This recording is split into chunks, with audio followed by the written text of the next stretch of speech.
So if you are just starting photography in 2026, or you want a new manual lens, but you don't necessarily want to spend hundreds and hundreds of dollars to get one, is the TTartisan 23mm f1.4 still a viable option? Let's talk about it. So who is this lens for? Typically, it's going to be geared towards people like me who either cannot or do not want to spend a ton of money on a brand new lens. It's going to be for people that are hobbyists, that are just starting out, or maybe that just have been using only autofocus lenses to start their photography career, but want to, delve into manual lenses, but again, don't want to drop hundreds and hundreds of dollars just to see if they actually like using a fully manual lens. But before we get any deeper, let's talk about what this review is going to be and what it's not going to be. It's easier to start with what it's not going to be. It's not going to be a super technical breakdown of what this lens is. You're not going to see any charts or graphs or anything like that. We're not going to do any 400% zoom ins in Lightroom and pixel peep.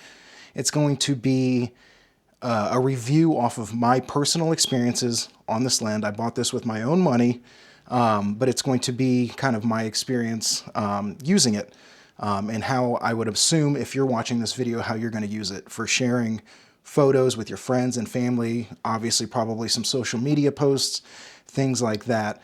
But if you are looking for a big technical breakdown on the nitty-gritty of what this lens can and can't do, there are plenty of other YouTube videos out there that I'm sure will cover that for you, but this is not going to be one of those videos. So now that we have all of that out of the way, let's actually talk about the lens itself. So again, this is the TTartisan 23mm, which is roughly a 35mm equivalent, fully manual lens f1.4.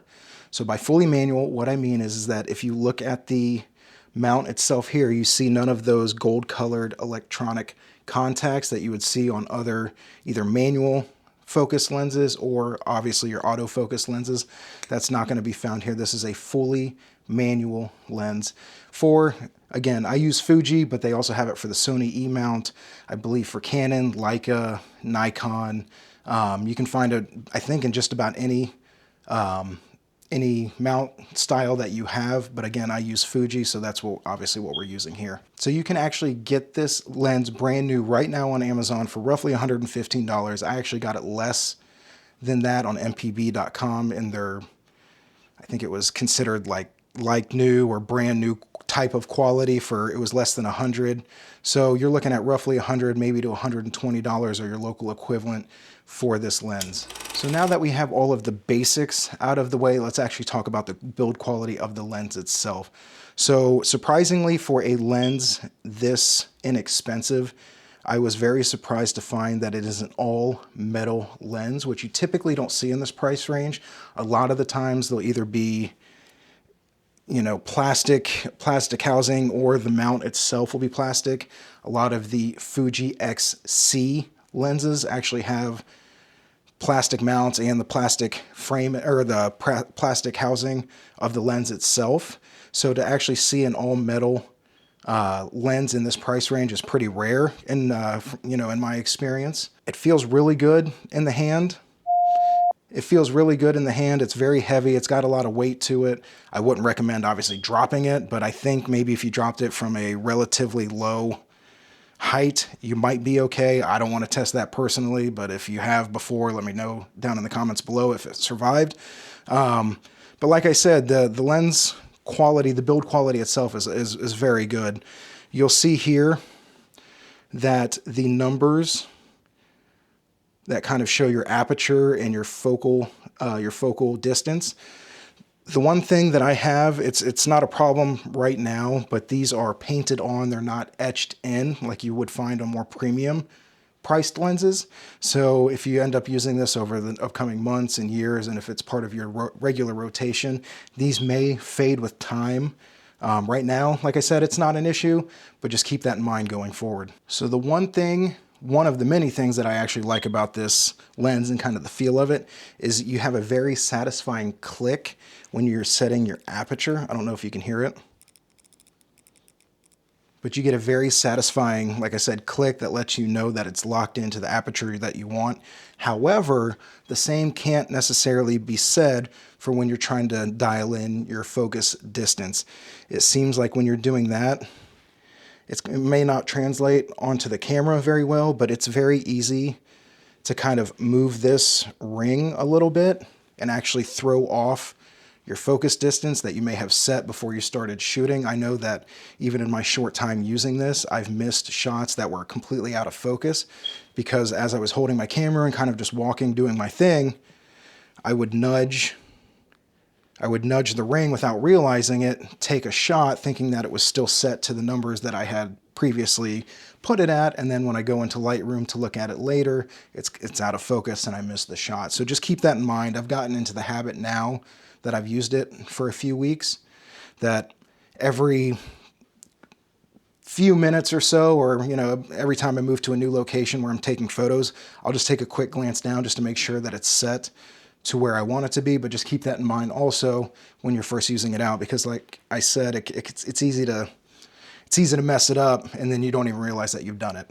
So here comes the main part of the review, and that is, of course, the image quality. What I will say right off the bat is for most people that use this, it's going to be more than good enough with a few exceptions. So let me explain.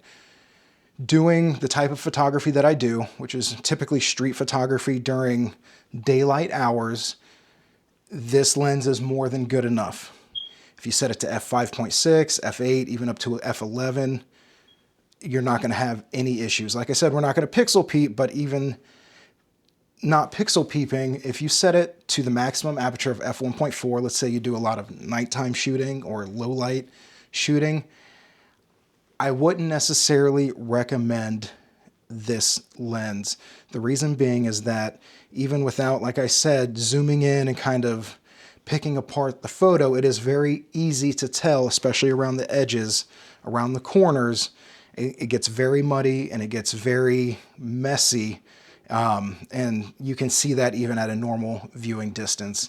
So if you're primarily, again, shooting nighttime photography or, a lot of low light situations, you may want to save up your money a little bit more and invest in something that has better low light performance, even though this does shoot, like I said, in an f1.4. But assuming that you are using it for the same type of photography, like I said, once you close down the aperture, like I said, by f5.6, that issue pretty much disappears. And you can see from the photos that I'm putting up here that, I think especially in the center of the frame, I think that the quality of the image more than punches above its $100 price tag. Now, is it the sharpest lens that I've ever seen? Of course not. Lenses obviously can get up to hundreds and thousands of dollars that are razor sharp. But the truth is, for at least my personal preference, I don't like super sharp, tack sharp pictures. I typically take down the clarity and, all of that when I edit afterwards, just because I like the softer, more dreamy look.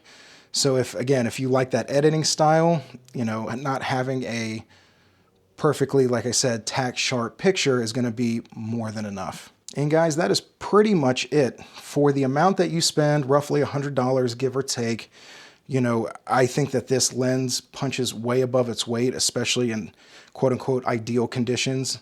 Everything basically minus low light, I would definitely recommend, again, investing in something that has better low light performance. But for everybody else, if you're just looking to get into manual lenses, you've only shot autofocus before, or if you are just wanting an extra prime lens that you want to throw in your bag as a backup or anything like that, I think that this is going to be more than enough. But that's all I have. I appreciate you guys watching. If you have any questions or comments, please leave them down below. I appreciate you guys watching, and I will catch you in the next one.